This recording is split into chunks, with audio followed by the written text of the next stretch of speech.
En temas de tecnología, nuestra reportera digital Delany Zúñiga nos tiene una lista de supuestos anuncios publicitarios en Facebook, cuyo único objetivo es piratear y dañar su computadora.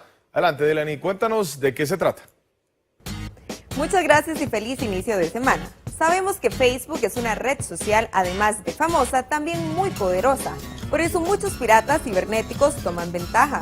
Le tengo los denominados anuncios publicitarios disfrazados para lograr que usted haga clic e infecte su computadora y robe información personal.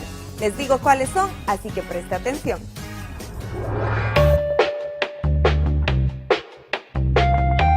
Tenemos el famoso anuncio para conocer el número de visitas que ha recibido en su perfil. Ignore este tipo de anuncios, no importa lo atractivo que parezca saber cuántas visitas ha obtenido.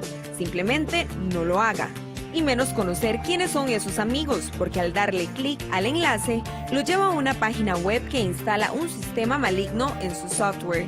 No puede faltar la herramienta para saber si algún amigo ya lo borró de su Facebook. Recuerde, la red social no permite ver quién lo ha borrado, así que evite estos anuncios por completo.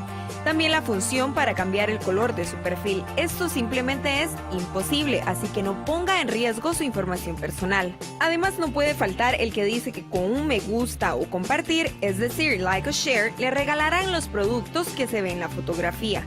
No existen sitios web ni mucho menos perfiles de Facebook que regalen productos caros por 1 o 2 likes.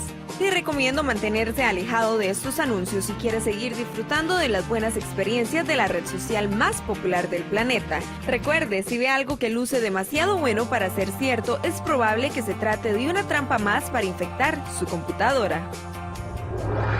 Usted puede encontrar esta información en somosnoticiascolorado.com en solo unos minutos. Recuerde seguirnos en nuestras redes sociales de Facebook, Twitter e Instagram. Yo soy Delany Zúñiga, su reportera digital.